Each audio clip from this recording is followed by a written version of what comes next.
बच्चों एक बार एक लड़की एक दुकान पे गई थी। उसने दुकान वाले से कहा कि मुझे 2 पेन और एक पेंसिल लेना है। 2 पेन और एक पेंसिल। और दुकान वाले से पूछा कि मेरे कितने रुपए हुए, मुझे कितने रुपए देना है। तो दुकान वाले ने बता दिया सिंपली कि आपको 15 रुपए देना है। इसके बाद उस लड़की ने कहा कि अगर मुझे 2 पेंसिल और 1 पेन लेना हो तो कितने रुपए देने होंगे। पहले थे 2 पेन और 1 पेंसिल, अब हो गया अगर उसने 2 पेंसिल और 1 पेन लिया तो कितने रुपए देना है। तभी दुकान वाले ने कहा कि तब भी आपको 15 रुपए ही देना है। अब यहां पर सवाल ये आता है कि अगर दोनों कंडीशन में जो हमारा मूल्य है वो सेम है तो आखिर 1 पेन और 1 पेंसिल की कीमत क्या होगी। पेन कितने का था और पेंसिल कितने की थी, ये तो दुकान वाले ने अलग से नहीं बताया है। अब अगर हम निकालना चाहते हैं कि अलग से पेन और अलग से पेंसिल, 1 पेन और 1 पेंसिल कितने का है, तो अब हमें कैसे निकालें। तो इसी तरह के सवालों को पढ़ने के लिए या इनका आंसर निकालने के लिए आज हमारा टॉपिक है या चैप्टर है। चैप्टर का नाम है 2 चर वाले रैखिक समीकरण। चैप्टर का नाम है 2 चर वाले रैखिक समीकरण। देखो 2 चर वाले रैखिक समीकरण। 2 चर मतलब 2 वेरिएबल। अभी तक देखो हम लोग इसके पहले हम लोगों ने चैप्टर पढ़ा है बहुपद। बहुपद में क्या करते थे, एक चर होता था। अगर x है तो पूरे में x ही रहता था, y है तो पूरे में y ही रहेगा। लेकिन यहां पर क्या होगा, यहां पर एक चर नहीं होगा, 2 चर होंगे। 2 चर लेंगे। और रैखिक मैंने पिछली चैप्टर में हम लोग पढ़े हैं कि रैखिक उनको कहते हैं जिनकी पावर 1 हो। जैसे लिख दिया कि x + 1 इसकी पावर कितनी है, यहाँ x की घात कितनी है, 1 है, तो ये रैखिक हुआ। ठीक है, तो इसी तरह हमको 2 चर वाले रैखिक समीकरणों के बारे में पढ़ना है कि 2 चर वाले जो रैखिक समीकरण है उनको कैसे हल करेंगे। और इन समीकरणों को हल करने के लिए इसमें 3-4 मेथड बताई जाएंगी। एक तो आपको ग्राफी विधि बताया जाएगा, फिर प्रतिस्थापन बताया जाएगा, विलोपन बताया जाएगा, वज्र गुणनखंड बताया जाएगा, जो बोर्ड एग्जाम के लिए बहुत जरूरी है। बोर्ड एग्जाम में इनमें से एक क्वेश्चन जरूर आता है। तो अब देखो इन विधियों को हम लोग आगे भी करेंगे, लेकिन पहले अभी जब वीडियो की स्टार्टिंग में एक बार बताए थे कि लड़की जब दुकान वाले के पास गई थी तो लड़की ने क्या कहा था कि मुझे 2 पेन और 1 पेंसिल, 2 पेन और 1 पेंसिल लेना है। 2 पेन और 1 पेंसिल की कितने रुपए दुकान वाले ने बताए थे, कुल रुपए कितने बताए थे, 15 रुपए। और दोबारा उसने कहा कि अगर मैं 1 पेन और 1 पेंसिल लूं तो कुल रुपए कितने देने थे, तभी 15 ही रुपए देने थे। तो हमको 1 पेन और 1 पेंसिल का मूल्य क्या रहा होगा, 1 पेन या 1 पेंसिल का मूल्य क्या होगा, ये हमको निकालना है। तो भैया जब भी ऐसे क्वेश्चन आएंगे, अभी आगे इस तरह के क्वेश्चन बहुत मिलेंगे। हम थोड़ा सा एक बेस है बता रहे हैं, बहुत क्वेश्चन है। जब भी ऐसे क्वेश्चन आएंगे एक चीज माइंड में बैठा लो। पहले तो आधे लोग कंफ्यूज होते हो कि इसमें हम माने क्या, मान के क्वेश्चन करना तो क्या लें, x किसको ले, y किसको ले। तो भैया क्वेश्चन पढ़ने के बाद लास्ट में देखना क्या चीज दिया हुआ है, क्या चीज निकालना है। हमको जो चीज फाइंड करने के लिए, जो चीज निकालने के लिए दे दे वही चीज ज्ञात कर, उसी को मानना है। जैसे यहाँ पर 1 पेन और 1 पेंसिल की कीमत ज्ञात करना है तो हम मान लेते हैं कि माना 1 पेन की कीमत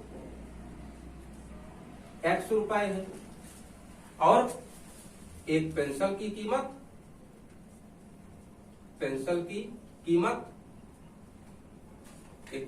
कीमत y रुपए मान लेते हैं। तो अब देखो 1 पेन मिलता है x रुपए का, तो 2 पेन कितने के मिलेंगे, तो ये 2x रुपए के। 1 पेंसिल मिलती है y रुपए की, कितनी पेंसिल खरीदा है उसने, 1 ही पेंसिल खरीदा है तो y ही रुपए की मिली। अब भैया 2 पेन और 1 पेंसिल का मूल्य अगर जोड़ देते हैं तो ये हो जाता है 15 रुपए। देखो एक समीकरण हमने बना लिया, दूसरा एक और बनाते हैं। अगर वह एक पेन और सॉरी 2 पेंसिल, अगर वह एक पेन खरीद रही है, देखो एक पेन मिलता है x रुपए का, तो एक पेन की कीमत हो गई x रुपए। 2 पेंसिल खरीद रही है, एक पेंसिल की कीमत y है, तो 2 पेंसिल की कीमत 2y, गुणा कर देते हैं। अब इनकी भी वैल्यू जोड़ते हैं, तभी 15 रुपए आ गया। तो अब देखो यहां पर जो समीकरण ये बना, तो ये एक हमारा रैखिक समीकरण हुआ। कैसा हुआ? रैखिक समीकरण। और देखो इसमें एक चर हमारा x है, एक चर हमारा ये हो गया, एक चर हमारा y हो गया। तो 2 चर वाला समीकरण बना कि नहीं बना? 2 चर का समीकरण बन गया। जब भी एक चैप्टर हम लोग पढ़ेंगे तो यहां पर 2 चर मान के करना है। और एक इंपॉर्टेंट बात, ये जो हम लोग समीकरण बनाते हैं, यहां बनाया 2x प्लस वाई, जहां पर बनाया x प्लस 2y, ये समीकरण किन्हीं रेखाओं के होते हैं। किसी भी प्रकार की रेखाएं हो सकती हैं, यानी कि अगर हम इस समीकरण को ग्राफ में दर्शाएं, अगर इस समीकरण को ग्राफ में दर्शाएं तो इस समीकरण से हमको एक रेखा मिलेगी, एक सीधी रेखा, स्ट्रेट लाइन। इस समीकरण को अगर ग्राफ में बताएं तो एक सीधी रेखा मिलेगी, ये बात ध्यान रखना। ठीक है? अच्छा, ये जो 2 चर वाले रैखिक समीकरण हैं, इनका बेसिक रूप क्या होगा? यानी कि अगर कोई समीकरण लिखेंगे तो किस रूप में लिखा जा सकता है? इनका बेसिक रूप होगा ax plus by plus c equal to 0। ये होगा इनका बेसिक रूप। इनको लिखने का तरीका इस रूप में लिखा रहेगा। थोड़ा बहुत कुछ बात समझ में आई? अच्छा, अगर थोड़ा बहुत बात समझ में आ गई तो चलिए अब चलते हैं थोड़ा कुछ चैप्टर की तरफ। इसको मिटा रहे हैं। इसमें भी कई चीजें हैं जानने के लिए, रेखाओं के बारे में, या तो फिर कई सारी विधियां मिलेंगी जो हल करने के लिए। सभी चीज को एक एक करके सॉल्व करेंगे।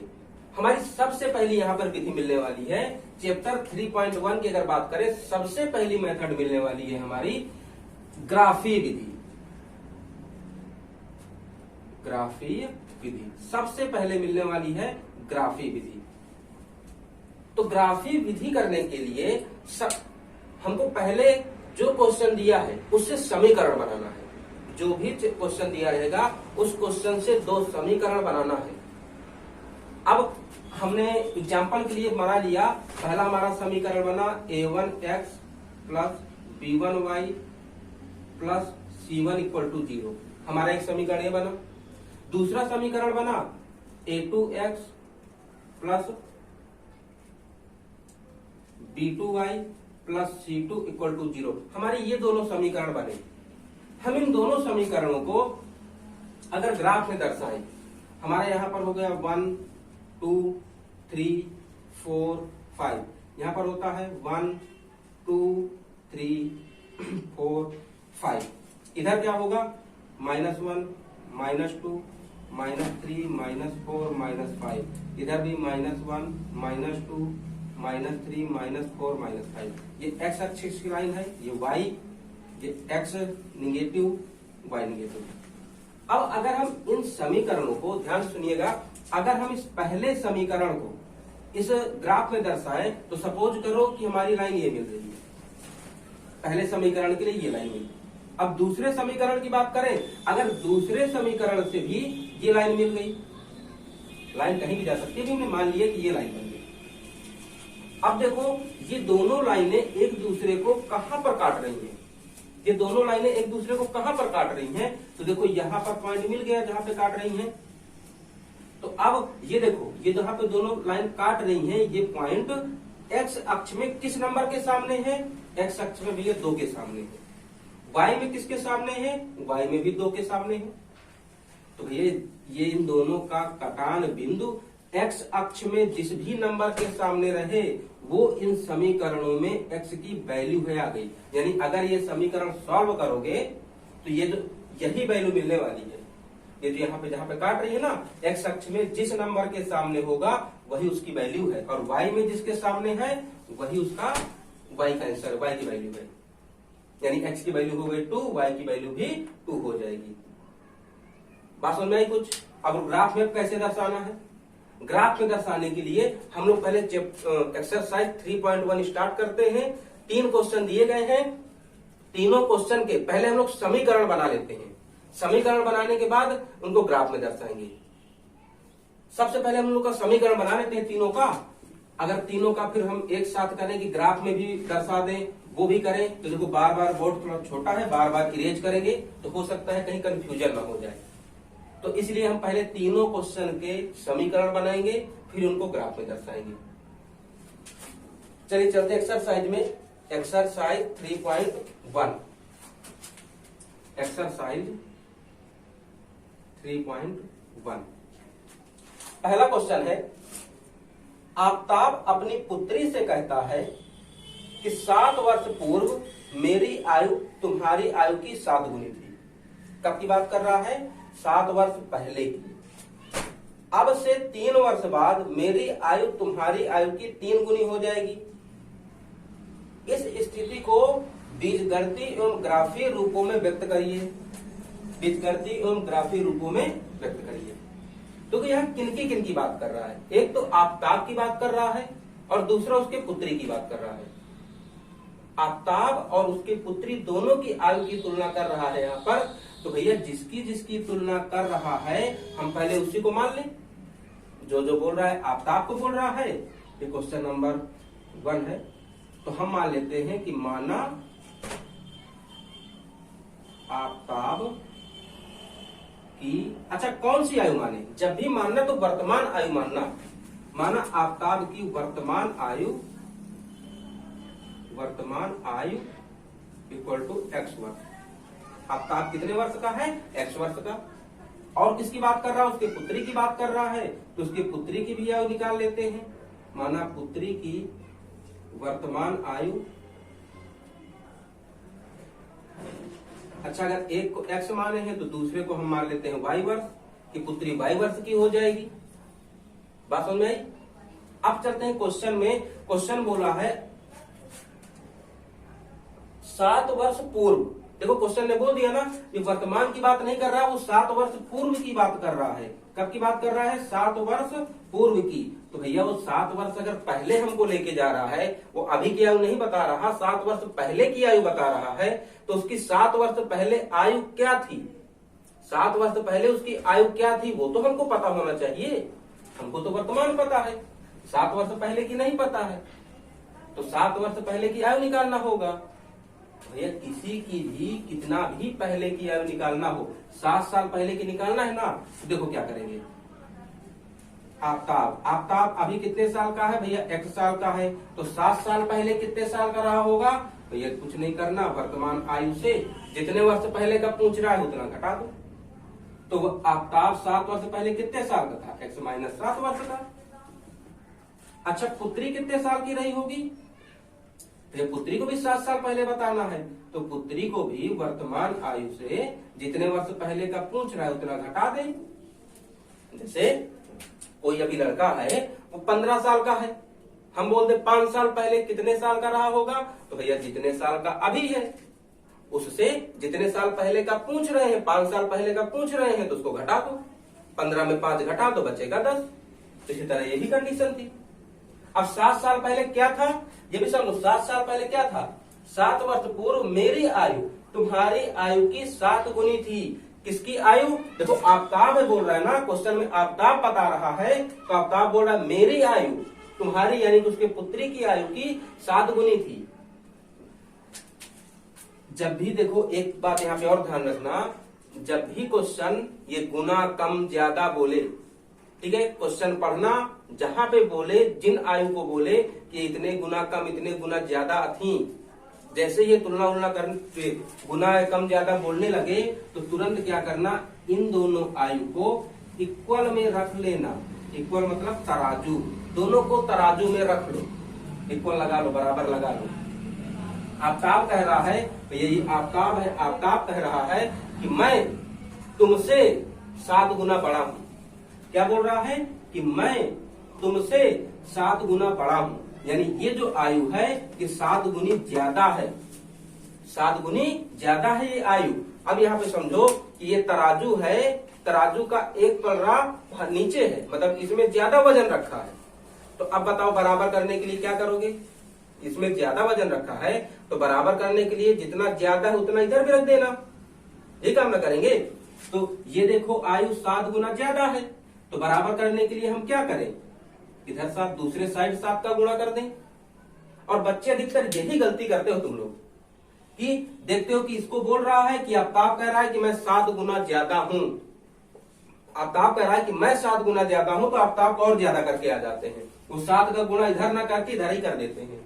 तो भैया ये समझो ये तो पहले से 7 गुना ज्यादा है, वो तो बता ही रहा है कि मैं 7 गुना ज्यादा हूं, वो ऑलरेडी ज्यादा है, तो अब उसको और क्यों ज्यादा कर रहे हो? बराबर करना है ना। तराजू में क्या करते हैं, अगर इधर वजन ज्यादा रख गया तो बराबर करने के लिए दूसरे साइड वजन रखा जाता है, यही काम करेंगे। अगर ये ज्यादा है तो वजन इधर रखेंगे, जितना ये ज्यादा है, जितना ज्यादा है उतना उधर जोड़ो या घटाओ या गुणा करो, जो बोल रहा है। या गुना बोला है इसलिए गुणा किया। अब इनको हल करते हैं, तो x माइनस 7 बराबर y का गुणा करोगे तो 7y माइनस 49। अब y को इधर ले आओ, 7 को उधर लेके चले जाओ, तो x y देखो इधर आएगा तो माइनस में, 7y बराबर माइनस 49, ये उधर गया तो प्लस में, तो x माइनस 7y बराबर 49 से अगर 7 घटाओगे तो माइनस 42, ये बन गया तुम्हारा कंडीशन। पहली कंडीशन हमने पढ़ी, पहली कंडीशन से हमने पहला समीकरण बना दिया। अच्छा अब देखते हैं दूसरी कंडीशन क्या बोल रहा है। दूसरी कंडीशन बोल रहा है 3 वर्ष बाद। देखो अभी तो 7 वर्ष पहले की बात कर रहा था, 7 वर्ष पहले से हमने एक समीकरण बना दिया। अब बोल रहा है 3 वर्ष बाद, बाद मतलब आगे, 3 वर्ष आगे। तो अब हम कब की आयु निकाल लें उसकी? 3 वर्ष बाद की। कब क्या निकाल लें? 3 वर्ष बाद की, दोनों की। अच्छा देखो अभी आफ्ताब कितने साल का है? x साल का है। 3 साल बाद कितने साल का रहेगा बताओ क्या होगा? भैया अभी x साल का है, 3 साल आगे की पूछ रहे हैं, तो जब कभी आगे का पूछे तो उसमें जोड़ दिया जाता है। तो अभी x का है, 3 साल बाद कितने का रहेगा? x प्लस 3 वर्ष का रहेगा। अच्छा पुत्री कितने साल की रहेगी 3 वर्ष बाद?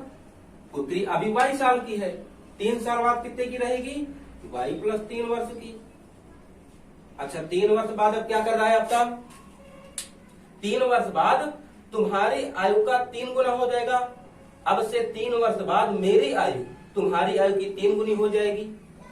अब देखो फिर आफ्ताब बोला है कि 3 वर्ष बाद जो मेरी आयु रहेगी वो तुम्हारी यानी कि पुत्री को बता रहा है कि तुमसे मैं 3 गुना ज्यादा रहूंगा। फिर से यहाँ पर तुलना किया, कम ज्यादा की बात किया कि मैं तुमसे इतना ज्यादा उतना ज्यादा हो जाऊंगा। फिर दोनों आयु को बराबर में रख लेते हैं। जब भी ये ज्यादा कम बोले तुरंत दोनों को बराबर में रखो। अब देखो आफ्ताब यानी कि आफ्ताब की आयु है x प्लस 3। आफ्ताब बता रहा है कि मैं तुमसे 3 गुना ज्यादा हूं। कौन ज्यादा है? आफ्ताब ज्यादा है। ये x प्लस आफ्ताब की आयु ये है, यानी ये 3 गुना ज्यादा है। अब फिर से वही यही जैसे यहाँ पे था वही कंडीशन आ गई कि ये 3 गुना ज्यादा है तो बराबर करना है। तो भैया ये जब पहले से ज्यादा है तो इसको 3 गुना करो, जब ये ज्यादा है तो इसको 3 गुना करो। अब इसको भी हल करो, x प्लस 3 बराबर 3y प्लस 9। पक्षांतर करो 3y को, तो x माइनस 3y, 9 देखो उधर है, 3 को भी उधर लेके चले जाओ तो 3। अब अगर हम 9 से 3 घटा दें तो x माइनस 3y बराबर 9 से 3 जाएगा तो 6। ये बना समीकरण 2। ये रहा समीकरण 1, ये रहा समीकरण 2, दोनों समीकरण बन गए। अब इन दोनों समीकरण को हमको ग्राफिक विधि से हल करना है। तो ग्राफिक विधि करने से पहले हम एक काम करते हैं कि जितने भी क्वेश्चन है हम सबके समीकरण पहले निकाल लेते हैं, बाद में ग्राफिक विधि समझेंगे उनको एक साथ। ठीक है, तो क्वेश्चन नंबर पहला का देखो हमने समीकरण बना दिया। अब इसका ग्राफी तो बाद में करना है, सब क्वेश्चन करने के बाद। अब चलते हैं क्वेश्चन नंबर सेकंड में, इसको नोट करो सब लोग।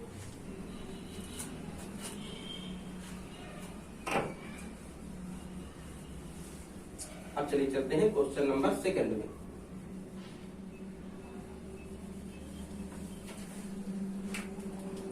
Question number second, question number second है, देखो क्रिकेट टीम के एक कोच ने 3900 रुपए में 3 बल्ले और 6 गेंद खरीदी।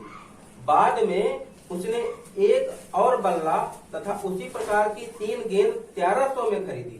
इस स्थिति को बीजगणितीय और ज्यामितीय रूप में व्यक्त करो। देखो एक कोई क्रिकेट का कोच है, वह अपने टीम के लिए कुछ गेंद और बैट खरीदने गया।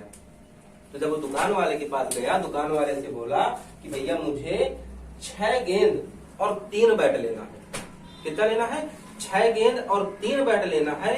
तो दुकान वाले ने बताया भैया 3900 रुपए लगेंगे। और जब दोबारा बोला कि भैया मुझे 1 बैट और 3 गेंद चाहिए, तो दुकान वाले ने बोला तब तो 1300 लगेंगे। देखो दोनों कंडीशन में, मतलब दोनों कंडीशन में अमाउंट हमारा अलग अलग हो गया। क्यों? क्योंकि जो गेंद और जो बैट है इनका प्राइस तो अलग अलग होगा, है ना। दोनों का प्राइस तो अलग अलग होगा। एक गेंद कितने की होगी, एक बैट कितने की होगा, ये तो हमको पता नहीं है। तो यही चीज निकाल के भी देना पड़ेगा। तो हम इसी को मान लेते हैं।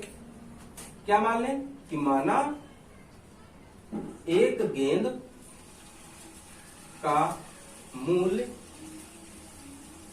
x रुपए है, एक गेंद का मूल्य x रुपए है, और एक बैट का मूल्य y रुपए है। एक गेंद का मूल्य x और एक बैट का मूल्य y रुपए।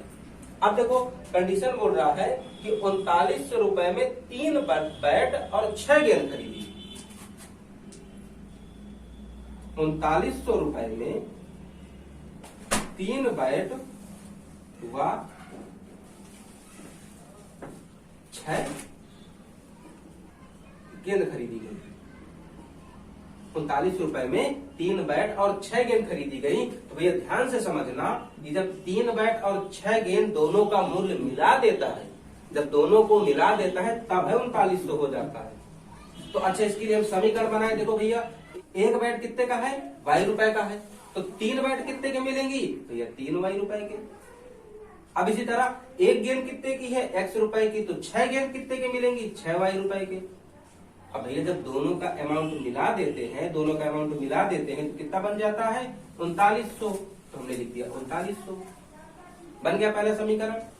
लेकिन यहाँ पर भैया एक बात और देखो ध्यान से, ये संख्या 3 से कट रही है, ये संख्या भी 3 से कट रही है, ये संख्या भी 3 से कट रही है। ये जो समीकरण बना इसमें सभी संख्याएं 3 से कट रही हैं। तो जब ऐसी कंडीशन आ जाए, तो जब एक ही संख्या से सब कट रहे हो तो उनको काट देना। बोझा ढोने से कोई मतलब नहीं है।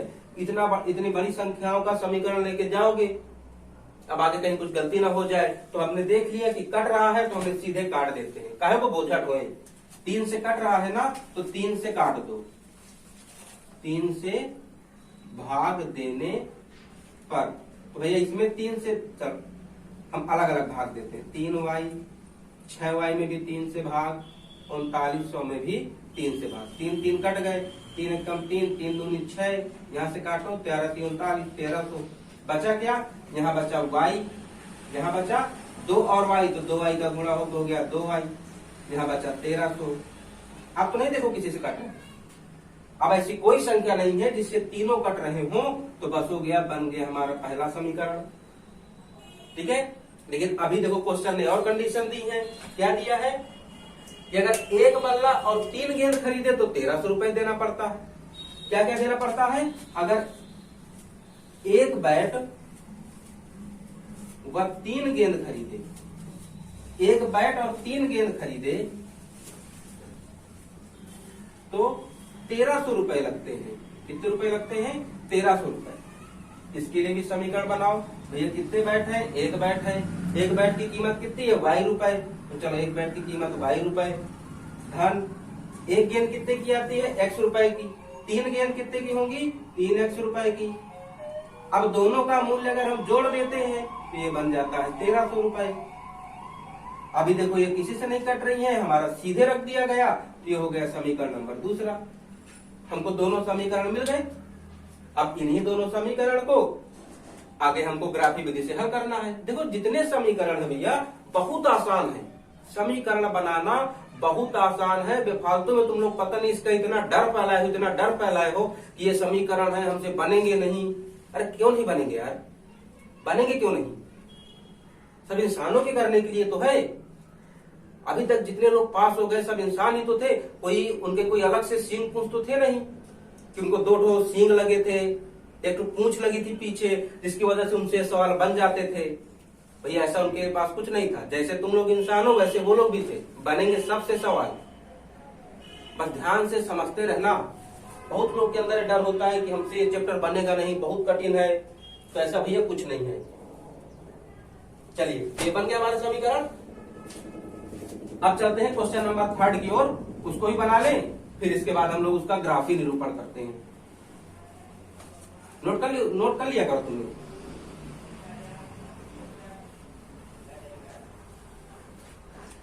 क्वेश्चन नंबर अब करते हैं 3 में। 3 क्या दिया है? 2 किलोग्राम सेब और 1 किलोग्राम अंगूर का मूल्य किसी दिन 160 रुपए था। 1 महीने बाद 4 किलो सेब और 2 किलो अंगूर का मूल्य 300 हो जाता है। इस स्थिति को बीजगणितीय तथा ज्यामितीय रूपों में व्यक्त करिए। देखो बता रहा है कि किसी दिन कोई आदमी गया बाजार कुछ सामान खरीदे, तो दुकान में दुकान वाले से बोला कि भैया मुझे 2 किलो सेब दे दो और 1 किलो अंगूर दे दो। 2 किलो सेब और 1 किलो अंगूर। तो दुकान वाले ने कहा कि भैया 160 रुपए दे दे। टोटल मूल्य कितना बताया? 160। अब जब दोबारा गया हुआ आदमी तो बोला मुझे 4 किलो सेब और 2 किलो अंगूर दो। तो दुकान वाले ने बोला कि भैया 300 रुपए लगेंगे। पहले देखो हर चीज की मात्रा अलग अलग थी, अमाउंट कुछ दूसरा था। इस बार फिर से उसने मात्रा बदली, अमाउंट बदल जाएगा। तो यहां पर भैया मान लेना कि भाई देखो सेब और अंगूर की बात कर रहा है, तो मान लेना कि माना 1 केजी सेब का मूल्य x रुपए है, और दूसरा फ्रूट क्या दिया है? अंगूर की बात कर रहा है, तो उसको भी मान लेते हैं 1 केजी अंगूर का मूल्य y रुपए है। 1 केजी सेब का मूल्य x और अंगूर का मूल्य y है। अब देखो क्या खरीद के ला रहा है? 2 किलो सेब और 1 किलो अंगूर। 2 किलो सेब खरीद रहा है वो, और 1 केजी अंगूर खरीद रहा है। और 2 किलो सेब 1 केजी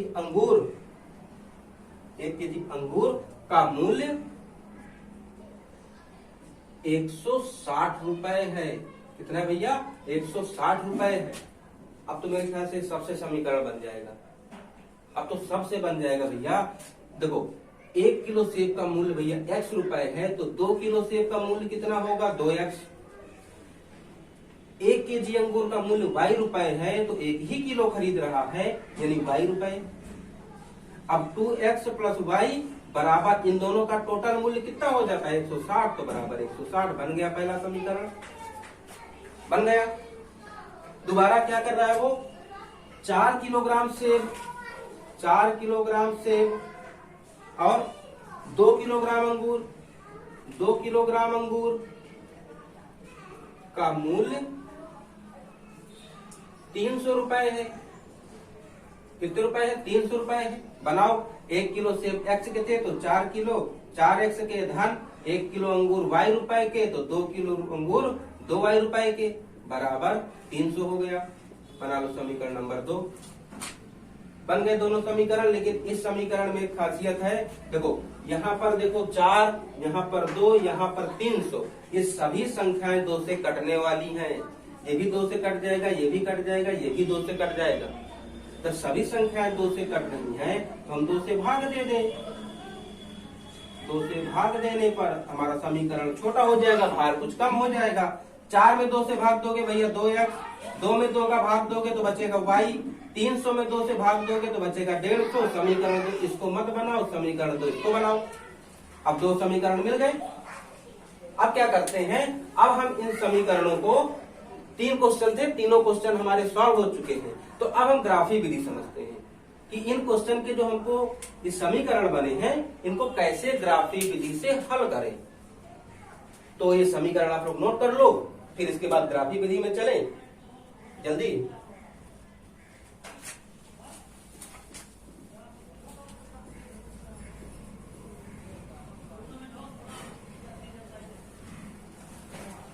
तो हल क्या करना है, एक चर को उधर रखो, दूसरे चर को उधर पक्षांतर कर दो, थोड़ा सॉल्विंग आसान हो जाएगी।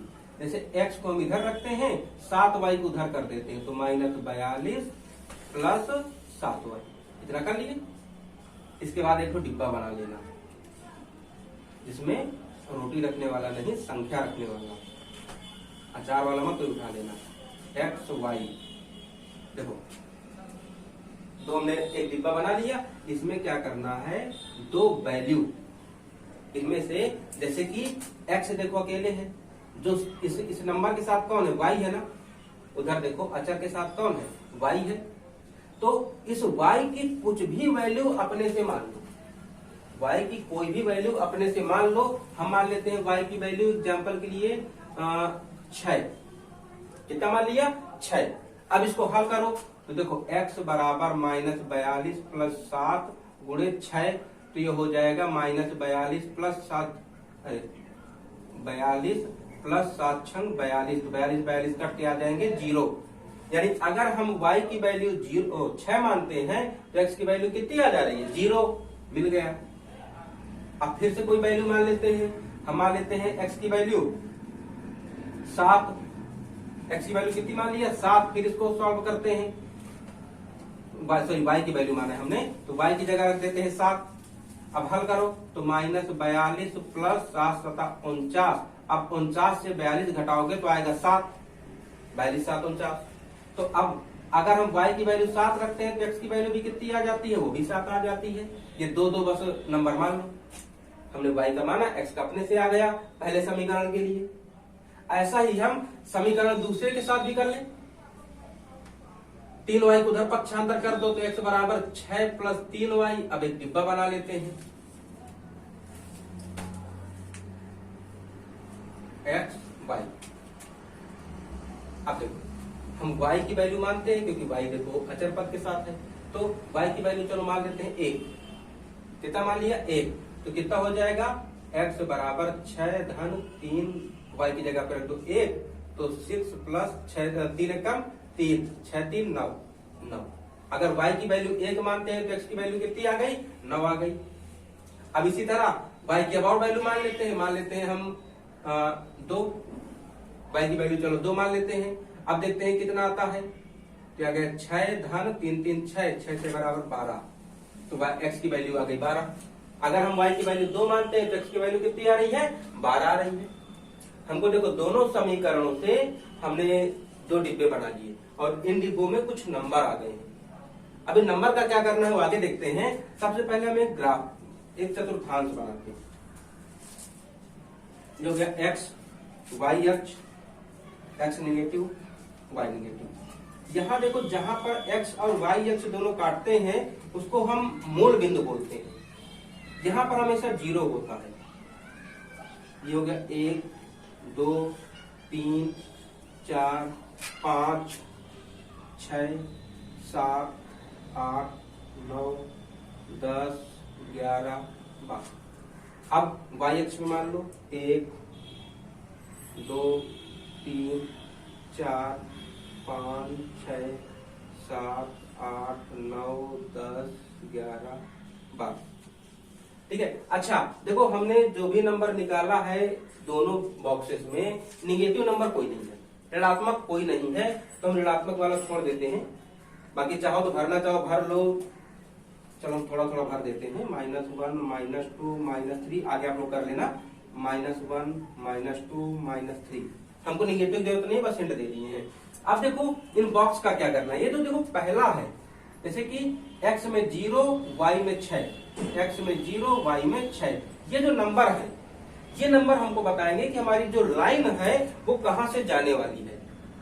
देखो खोजना कैसे, जैसे कि x एक्सिस में किस नंबर पे कहां तक जाना है, 0 पर। x एक्सिस में चलना ही नहीं है, 0 पे रुके रहना है। y अक्ष में कहां तक जाना है, 6 तक, तो y में कहां तक जाओ, यहां से 6 तक, ये रहा।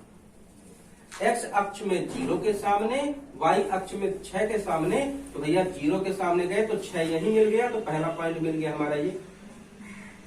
दूसरा क्या है, एक्स अक्ष में 7, एक्स अक्ष में किस नंबर के सामने जाना है, 7 से। वाई में किस नंबर के सामने जाना है, देखो एक्स अक्ष में 7 से सामने जाना है ऊपर, और वाई अक्ष में भी 7 से आगे जाना है। तो दोनों नंबर कहां मिल रहे हैं, ये मिल गए। अच्छा, इनको मिला देते हैं, थोड़ा लाइनें टेढ़ी हैं, आप लोग समझना क्योंकि बोर्ड है। देखो पहला पॉइंट इसके लिए ये मिला, दूसरा पॉइंट ये मिला। अब हमको एक लाइन खींचना है जो दोनों से होकर के जाए। तो ये रही लाइन, टेढ़ी हो गई लाइन टेढ़ी हो गई।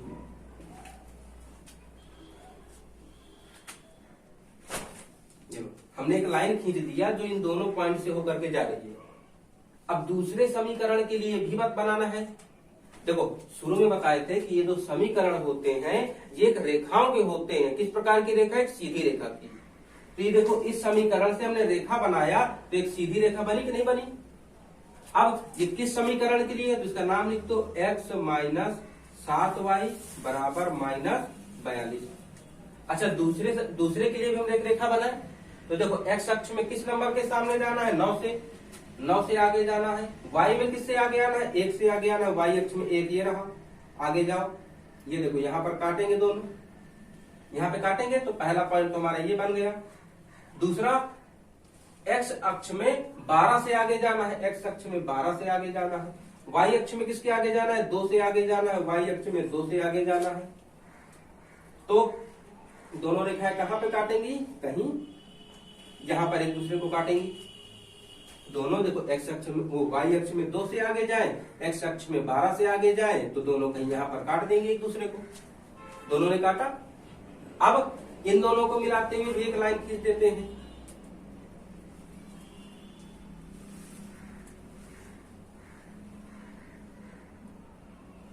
ये देखो ऐसे लाइन जाएगी। तो ये किस समीकरण के लिए बनी, ये बना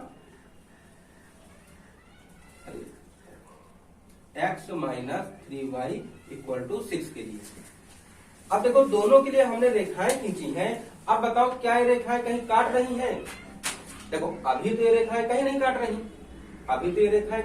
रही हैं, लेकिन अगर हम इन रेखाओं को आगे बढ़ाएं, हमारा बोर्ड थोड़ा छोटा है, अगर हम इन रेखाओं को आगे बढ़ाएं तो ये रेखाएं कहीं ना कहीं एक दूसरे को काट देंगी, और जहां पर भी काटेंगी, अब एग्जाम्पल के लिए समझो कि ये रेखाएं आकर के जहां पर काट रही हैं दूसरे को, आगे समझो जैसे इनको पढ़ाएंगे कि आगे कहीं ना कहीं एक दूसरे को काटेंगी। अब हमने एग्जाम्पल समझ लिया कि दोनों यहां पर काट रही हैं, तो हमारे x और y की वैल्यू क्या है। तो भैया देखो ये जहां पर काटा, ये देखो एक कटान बिंदु x अक्ष में किस नंबर के सामने है, 12 के सामने आएगा। y में किसके सामने है, y में करीब 8-9 के बीच में, यानी 8.5 के सामने है। तो जिस भी नंबर के सामने काटेगा वही हमारे x की और y की वैल्यू हो जाएगी। x में जिस नंबर के सामने काटेगा वो x की वैल्यू, y में जिस नंबर के सामने काटेगा वो y की वैल्यू। ये ग्राफ कक्षा 9 में बनाना सिखाया गया था। तो वही ग्राफ है, सेम टू सेम, ज्यादा कुछ नहीं बदला है। ज्यादा क्या, कुछ भी लगभग नहीं बदला है ग्राफ बनाने में। केवल वहां पर केवल ग्राफ बना देना था और यहाँ उस ग्राफ से आंसर फाइंड करना है, आंसर भी निकालना है। तो ये तो हमने ग्राफ तो बनाया, लेकिन ये ग्राफ ये भी नहीं मैच कर रहा है, इसके लिए और आगे बनाना पड़ेगा रेखाएं। आगे अब देखो बोर्ड ही खत्म है तो कहाँ लेके जाए इसको, तो इसलिए हम इसको इतने में ही छोड़ रहे हैं। अब आप लोग समझ गए होंगे कि हमको रेखाएं कैसे बनाना है, या पुरानी क्लास का याद आ गया होगा। तो जितने भी क्वेश्चन हैं उन सभी में ग्राफ इसी तरह बना देना है, और जहां पर काटे वहीं बना देना है। ठीक है, चलिए तो बाकी क्वेश्चन के लिए आप लोग ग्राफ बनाना ट्राई करना, कैसे करना है। और अभी देखिए, अभी जब अगली एक्सरसाइज में चलेंगे तो वहां भी कुछ ग्राफ के क्वेश्चन हैं, उनको फिर और करते हैं।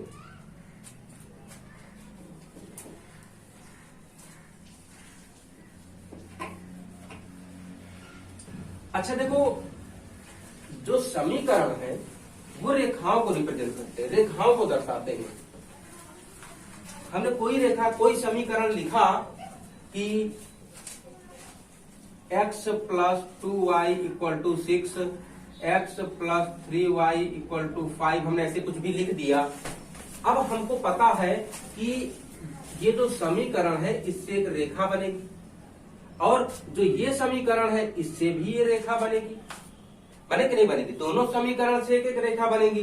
तो अब बताओ, क्या इन दोनों समीकरण की रेखाएं, ध्यान से सुनना, इन दोनों समीकरण की रेखाएं क्या आपस में एक दूसरे को काट रही हैं, या तो वो दोनों रेखाएं समांतर जा रही हैं? किस प्रकार की रेखाएं होंगी? ये दोनों रेखाएं आपस में बात कर रहे हैं, ये दोनों रेखाएं आपस में किस प्रकार की रेखाएं होंगी, ये हमको पता करना है। हम कैसे पता करें, कैसे सॉल्व करें?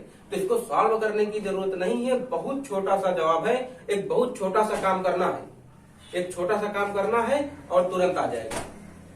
हमको कुछ फॉर्मूला याद कर लेना। जैसे पहला फॉर्मूला हमारा होता है a1 upon a2 can not equal to b1 upon b2।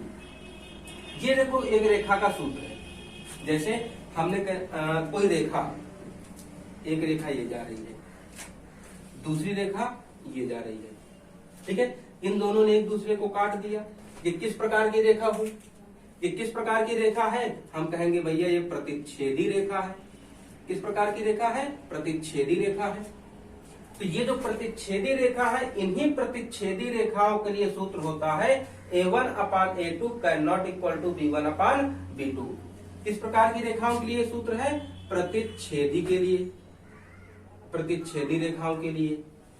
अच्छा, एक चीज और पूछा करता है कि जो प्रतिच्छेदी रेखाएं हैं इनके कितने हल हैं, कितने सॉल्यूशन हैं, कितने हल हैं?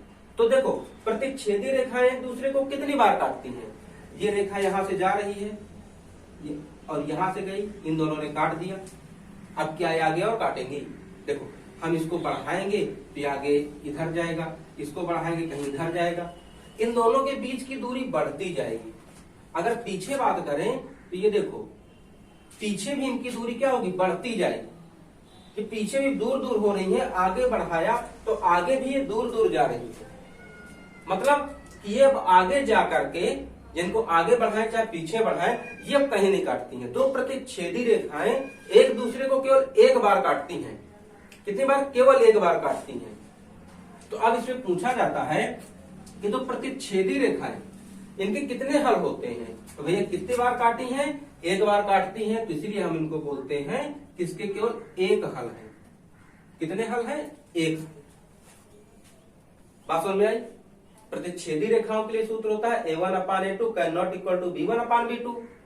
ये प्रतिच्छेदी रेखाओं का सूत्र होता है और इनका हल कितना होता है? एक हल होता है। अच्छा, दूसरी रेखाएं होती हैं समांतर रेखाएं। दूसरी कौन सी रेखाएं होती हैं? समांतर रेखाएं। अब समांतर रेखाएं क्या है? जैसे हमने एक लाइन खींचाइए, दूसरी लाइन खींचाइए। अच्छा, देख के बताओ, हम इन लाइन को अगर आगे बढ़ाएं तो क्या ये कभी काटेंगी? जैसे ट्रेन की दो पटरियां हैं, ट्रेन की दो पटरियां हैं, हम इन दोनों पटरियों को कितना भी आगे लेके जाएं तो क्या ये कभी एक दूसरे को काटती हैं? क्या ये दोनों पटरियां कभी एक दूसरे को काटती हैं? जब भैया अगर एक दूसरे को काट देगा तो ट्रेन पलट नहीं जाएगी। वो कभी भी एक दूसरे को टच नहीं करती हैं, वो हमेशा बराबर दूरी पर रहती हैं। अगर आज अपने शहर में रेलवे स्टेशन पे इन दोनों पटरियों के बीच की, जैसे इन पे ट्रेन चल रही है ना, तो इनके बीच की दूरी नापो, जितनी डिस्टेंस यहाँ निकलेगी और जा करके दिल्ली में वहां भी इन दोनों के बीच की दूरी नापोगे तो वहां भी उतनी ही रहेगी। ये दूरी कभी बदलेगी नहीं, घटे बढ़ेगी नहीं। तो समांतर रेखा भैया वो रेखा होती है जिनके बीच की दूरी बराबर हो, या तो हम दूसरे शब्दों में कह सकते हैं वे रेखाएं जो एक दूसरे को कभी ना काटे। वे रेखाएं जो एक दूसरे को कभी ना काटे, उन्हीं को हम क्या कहते हैं? समांतर रेखा। जैसे हमने कोई किताब लिया, हमने क्या किया? कोई किताब लिया। अब किताब के किनारों की बात करो। हमने देखो, हमारी किताब ऐसी थी, थोड़ा टेढ़ी किताब है, इसको इरेज करते हैं। ये देखो, जैसे मान लेते हैं ये है। अब भैया इस किताब के देखो ये दोनों किनारे हैं, क्या ये दोनों किनारे कभी भी एक दूसरे को इंटरसेक्ट करते हैं? कभी भी एक दूसरे को काटते हैं? कभी काट पाते हैं? नहीं काट पाते ना, कभी नहीं काटते ना। ट्रेन है, ट्रेन की जो पटरियां हैं, क्या ये दोनों पटरियां कभी भी एक दूसरे को काटती हैं? ये पटरी नहीं काटती हैं। कोई दूसरी पटरी आकर के इनमें मिल जाए उसकी बात नहीं कर रहे हैं। जिनमें जिनमें गाड़ी के दोनों पहिए चल रहे हैं, ये दोनों पटरियां कभी भी एक दूसरे को नहीं काटेंगी। तो देखो ये ऐसी रेखाएं बन गई जो कभी भी एक दूसरे को नहीं काटती हैं। तो ऐसी रेखा जो एक दूसरे को कभी भी ना काटे उसे समांतर रेखा कहते हैं। और समांतर रेखा में ही बोला जाता है कि समांतर रेखाओं के बीच की दूरी हमेशा बराबर होती है। क्या होती है? बराबर होती है। तो अच्छा भाई ये समांतर रेखा, इनके लिए क्या सूत्र होता है फिर? तो समांतर रेखाओं के लिए होता है A1/A2 equal to B1/B2 equal to C1/C2। ये किसके लिए होता है? सॉरी, समांतर रेखाओं के लिए देखो सूत्र होता है A1/A2 equal to B1/B2 can not equal to C1/C2। ये होता है समांतर रेखाओं के लिए सूत्र। अच्छा, किसके लिए है? समांतर रेखाओं के लिए, समांतर रेखा के लिए।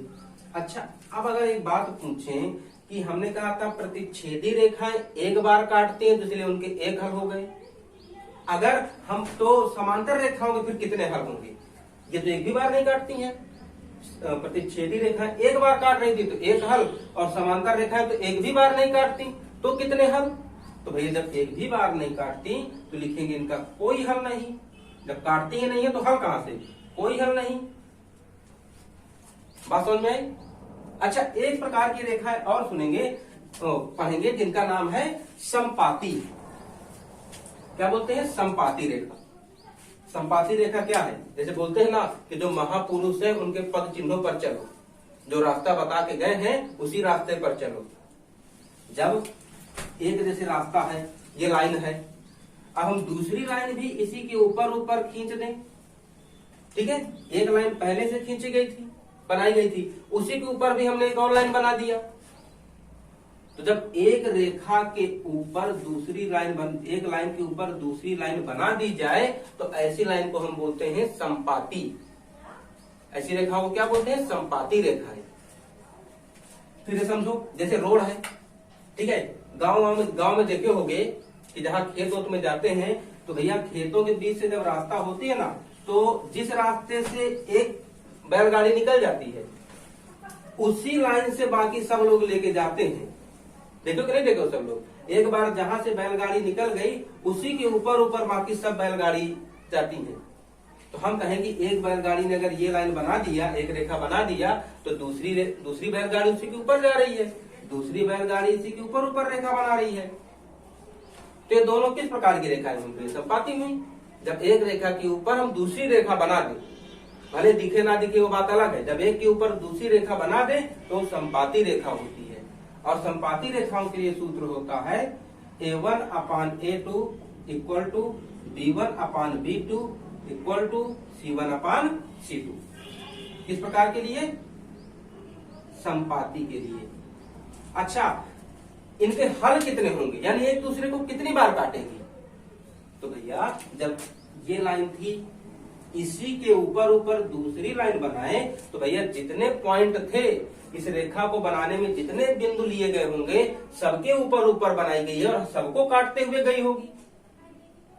एक लाइन थी इसी के ऊपर ऊपर बनाए हैं तो ये हर जगह काटते हुए जाएगी, मतलब कई जगह काटेगी, हर बहुत कई बार काटेगी। तो कितने हल होंगे भैया? मतलब कई जगह काट रही है तो बोलेंगे इसके अनेक हल हैं। कितने हल हैं? अनेक हल हो गए। प्रतिच्छेदी रेखाएं एक बार काटती हैं इसलिए एक हल, समांतर रेखाएं एक भी बार नहीं काटती हैं तो कोई हल नहीं, और समपाती रेखाएं हर बिंदु पर एक दूसरे को काटते हुए जाती हैं तो इनके अनेक हल हो गए। कितने हल हो गए? अनेक हल हो जाएंगे। बात समझ में आई? क्लियर है बात? अच्छा, अब चलते हैं आगे। कुछ एक दो हम एक क्वेश्चन करके देख लेते हैं कि हमको पता करना है कि ये रेखा किस प्रकार की है। हमारे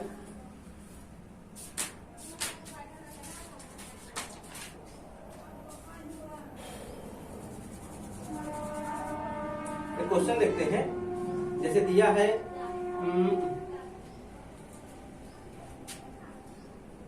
फाइंड प्लस सॉरी माइनस है 5x minus 4y plus 8 equal to 0। और दूसरा समीकरण है, पहला समीकरण हो गया, दूसरा समीकरण है 7x plus 6y minus 9 equal to 0। ये दूसरा समीकरण है। ये दोनों जो समीकरण है, ये देखो एक रेखा का ये समीकरण है, एक रेखा का ये समीकरण है। तो ये दोनों समीकरण जिन रेखाओं को दर्शा रहे हैं वो रेखाएं किस प्रकार की हैं? समांतर है, प्रतिच्छेदी है, संपाती है, क्या है कुछ पता नहीं है, वही निकालना है। तो भैया इन समीकरणों से पहले a1, a2, b1, b2, c1, c2 का मान निकाल लो। हमने शुरू में अभी बताया है कि जो दो चर वाले रैखिक समीकरण हैं, इनका लिखने का तरीका क्या है? ax plus by plus c बराबर 0। इनका इस आधार पे लिखा जाता है। तो भैया जब पहले समीकरण की बात कर रहे हैं तो इसमें 1 1 लगा दो, और दूसरे समीकरण की जब बात करते हैं तो इनमें खाली 2 2 लगा दिया जाता है। अंतर कुछ नहीं है। देखो पहले समीकरण के देखो दो समीकरण है, दोनों को दर्शाएं, दोनों का नमूना एक ही रहता है। तो पहले समीकरण की बात कर रहे हैं तो 1 1 लगा दो सब में, दूसरे समीकरण की बात कर रहे हैं तो 2 2 लगा दो। अब देखो x के साथ a वाला पद रहता है, y के साथ b वाला रहता है, और c वाला अलग रहता है, कांस्टेंट अचर पद। तो x ये देखो पहले समीकरण के लिए तो x के साथ 5 है, यानी a का पद हो गया। y के साथ b रहता है तो y के साथ जो 4 है ये कहे का पद हो गया, b का हो गया, और लास्ट में जो है वो c का हो गया। अब पहले समीकरण की बात कर रहे हैं तो ये मतलब a1, b1, c1 का मान हो गया। और इसमें से x के साथ a रहता है, दूसरे समीकरण की बात कर रहे हैं तो a2 का मान हो गया। y के साथ b रहता है तो b2 का मान हो गया, ये c2 का मान हो गया। लेकिन इसको थोड़ा सा हम अच्छे से थोड़ा मैथमेटिकल भाषा में लिखेंगे तो हम लिख देंगे समीकरण 1 की तुलना a1x plus b1y plus c1 बराबर 0 से करने पर। अच्छा इसे लिख देते हैं, क्वेश्चन थोड़ा सुंदर लगने लगता है, अच्छा लगने लगता है। अब देखो x के साथ a1 रहता है, x के साथ a1 है तो a1 की वैल्यू क्या हो गई भैया? 5 हो गई। y के साथ b1 है, y के साथ b1 रहता है तो b1 की वैल्यू क्या हो गई? 4। देखो उसके आगे माइनस b लगा है, यही गलती कर देते हो, y के आगे माइनस b लगा है तो b की वैल्यू हो गई -4। अब देखो c लास्ट में होता है तो c1 की वैल्यू हो गई 8। आ गया a1, b1, c1 का मान। अच्छा इसी तरह हम समीकरण 2 के लिए भी निकाल लेते हैं। समीकरण 2 की तुलना किससे करें? 2 आना है ना तो 2 2 लगाते चले जाओ। a2x b2y प्लस c2 बराबर 0 से करने पर देखो x के साथ ये क्या हो गया? a यानी कि दूसरा समीकरण है तो a2 का मान कितना हो गया? 7 हो गया। b2 का मान कितना हो गया? b2 का मान 6 हो गया। c2 का मान हो गया -9। आया मान? a1 b1 c1 a2 b2 c2 इनके मान हमने निकाल लिया। अब क्या करते हैं? अब देखो हमको a1 a2 b1 b2 c1 c2 इन सबको बटे में रख दो। कहे में रख दें? बटे में रख देते हैं। क्यों? अभी पता चलेगा। a1 के बटे a2 को रखो, a1 क्या है? 5/7। b1 के बटे b2 को रखो -4/6। c1 के बटे c2 को रखो 8/9। अब देखो कोई कट वट तो नहीं रहे हैं किसी संख्या से, कोई किसी संख्या से कट तो नहीं रहे हैं। ये 5 7 किसी संख्या से नहीं कटते हैं। ये किससे कटता है? 2 दूनी 4 2 3 6। ये किसी से नहीं कट रहे हैं। अब जो कट के जो बचा है उसको उतार लो। 5/7 -2/3 8/9। अब यहाँ पे ध्यान से देखना, क्या ये पहला वाला ये a1 a2 और b1 b2 क्या बराबर है? a1 a2 b1 b2 क्या बराबर है? भैया ये दोनों बराबर नहीं है, ये दोनों बराबर नहीं है। और जब शुरू वाला ही बराबर ना हो तो पीछे वाले को भगा दो। इधर तुम ही बराबर नहीं हो तो क्या करोगे? यही दोनों जब बराबर नहीं तो वो क्या करेगा? तो अब देखो a1/a2 b1/b2 बराबर नहीं है। अब इधर आ जाओ कंडीशन में, A1 बटे A2 बराबर नहीं है B1 बटे B2 की। जब ये कंडीशन आ जाए तो रेखा किस प्रकार की है भैया, वो प्रतिच्छेदी रेखा है। किस प्रकार की रेखा है, प्रतिच्छेदी रेखा है। तो बोल सकते हो यहाँ पर अतः A1 बटे A2 can not equal to B1 बटे B2। A1 बटे A2 can not equal to B1 बटे B2 ये आया। तो ये दोनों हमारी किस प्रकार की रेखाएं हैं, अतः ये प्रतिच्छेदी रेखाएं हैं। देखो पता चल गया किस प्रकार की रेखाएं हैं, बात समझ में आई। अच्छा एक और फिर चेक करते हैं, अगर समझ में नहीं आया इसको अगर चाहो तो नोट कर लो। अभी ये क्वेश्चन हम लोग को मिलने वाला है एक्सरसाइज 3.2 में क्वेश्चन नंबर 2 में। ये क्वेश्चन नंबर 2 काहे करा दिए हैं, हमको बताना था किस प्रकार की रेखा है, तो प्रतिच्छेदी रेखा है। अब ये क्वेश्चन फिर और कराते हैं, फिर आप लोग ट्राई करना अपने से, ठीक है। इसको नोट करो।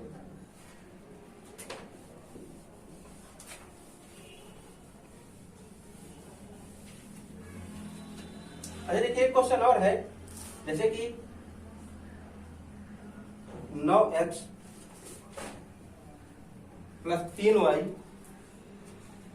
प्लस 12 बराबर 0 समीकरण एक है। दूसरा है 18x प्लस 6y प्लस 24 बराबर 0 समीकरण दूसरा है। इस बार हमें पूरा डिटेल नहीं लिख रहे हैं, तो समझा रहे हैं, आप लोग को पता चल गया कैसे लिखना है। चलिए हम डायरेक्ट निकालते हैं। A1 का मान कितना होगा भैया, पहले समीकरण से x के साथ जो रहता है वो A1 होता है, तो A1 का मान 9। B1 का मान y के साथ जो पहले समीकरण में रहे वो B1, और लास्ट में जो अचर पद रहे वो C1। दूसरे की बात करो समीकरण, तो A2 का मान भैया x के साथ वाला, और फिर B2 y के साथ वाला, और C2 लास्ट में अचर पद जो दिया 24 आ गया। अब इसके बाद चलो रखो A1 के बटे A2, A1 के बटे A2 को, B1 के बटे B2 को, C1 के बटे C2 को। 9 18 3 6 12 24, ठीक है। 9 एक कम 9, 9 दूनी 18, यहाँ पर बचा 1 बटे 2। यहाँ पर 3 एक कम 3, 3 दूनी 6, यहाँ पर बचा 1 बटे 2। आगे है 12 एक कम 12, 12 दूनी 24, यहाँ भी बचा 1 बटे 2। तीनों आपस में बराबर है, दिख रहे हैं सबको। इसको हम बोल सकते हैं A1 बटे A2 इक्वल टू B1 बटे B2 इक्वल टू C1 बटे C2।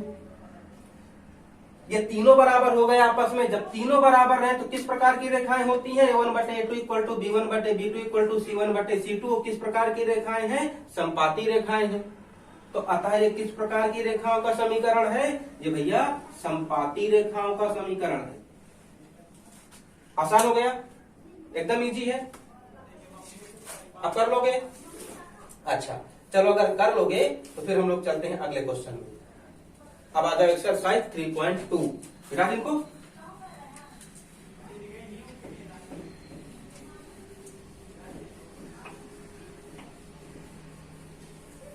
एक्सरसाइज 3.2